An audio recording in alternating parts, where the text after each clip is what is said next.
오늘은 요즘 공무원, 경찰 및 소방직, 그리고 군무원 수험생분들의 직무수행계획서 작성 시기를 맞아서 면접관들이 나쁘게 평가하는 작성 실수들에 대해서 알아보는 시간을 갖겠습니다.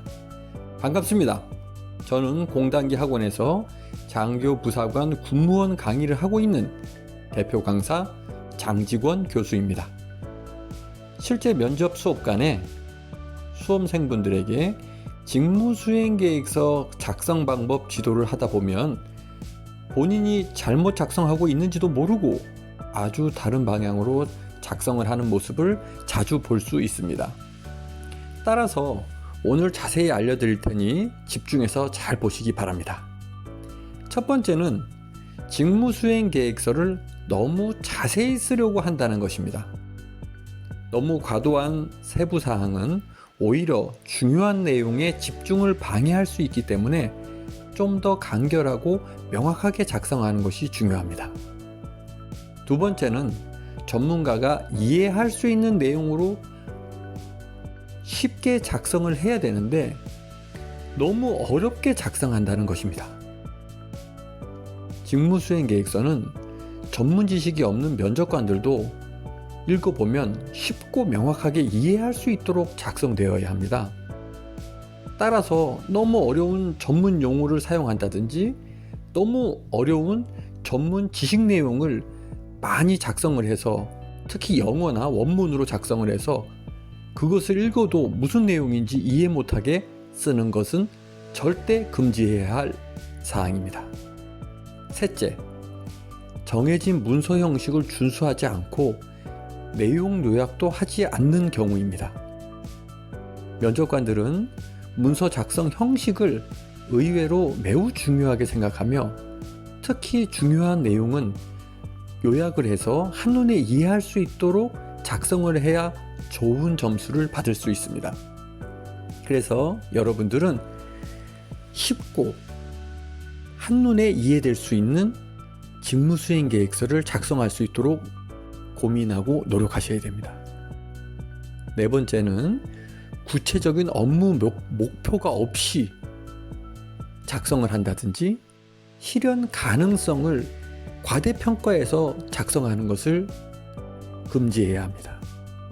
즉 본인이 임용이 되면 어떻게 하겠다는 명확하고 정확한 업무 목표를 설정하고 글을 작성해 나가야 면접관이 작성자 계획의 실행 가능성을 평가할 수 있기 때문에 이 부분을 중요하게 유념해야겠습니다. 또한 가용한 자원과 시간, 예산 등을 고려하지 않고 너무 무책임한 계획을 세우는 것도 피해야 할 내용입니다. 우리가 그저 모두 구입해버리면 된다. 많은 사람을 고용해버리면 된다. 이런 식으로 무책임하게 써버리면 그것을 본 면접관은 이게 실현 가능할까? 이러한 궁금증도 가지고 오해도 가지고 이렇게 할 수가 있겠죠. 다섯 번째는 중요한 정보를 누락하고 일관성이 없는 정보를 제공해서는 안 된다는 것입니다. 지원하는 직책의 업무 계획의 핵심 요소나 필요한 정보를 빠뜨리지 않고 다 집어넣을 수 있도록 노력해야 됩니다. 그리고 직무수행계획서 전반에 걸쳐서 일관된 정보와 메시지를 제공해야 합니다. 자칫 관련 없는 다른 내용을 섞어서 적어 놓으면 면접관들에게 신뢰성을 잃어버릴 수도 있습니다. 예를 들어서 직무수행계획서에서 중요한 구체적인 업무 실천 방안을 작성해야 할 내용에다 그 내용을 응시 취지에 적어 놓는 경우도 많다는 것입니다. 그래 놓고도 본인도 몰라요. 그래서 안 되겠다는 거죠. 여섯 번째는 독창성이 부족하고 전혀 남들에게 피드백을 구하지 않는다는 겁니다. 지원 직책에 대한 자신만의 독특한 아이디어나 창의적인 접근 방식을 제시해서 면접관의 관심을 끌어야 하는 것이 필수 요소입니다. 그리고 직무수행계획서를 완성하기 전에 이 분야의 전문가의 의견을 듣고 피드백을 반영하는 것도 매우 중요한 사항입니다.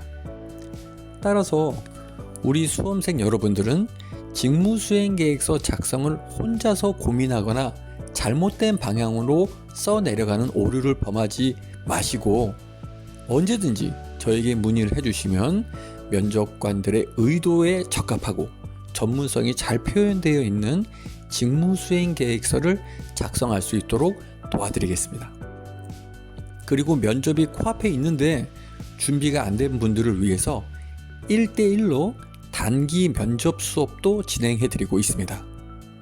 또한 최근 자주 기출되는 각 직렬별, 직책별 면접 문제 50여 문제와 꼬리 물기, 돌발 질문까지 잘 정리된 면접 자료를 이메일로 보내드리는 온라인 판매도 하고 있으니 시간이 없는 분들은 저에게 바로 연락 주시기 바라겠습니다. 감사합니다.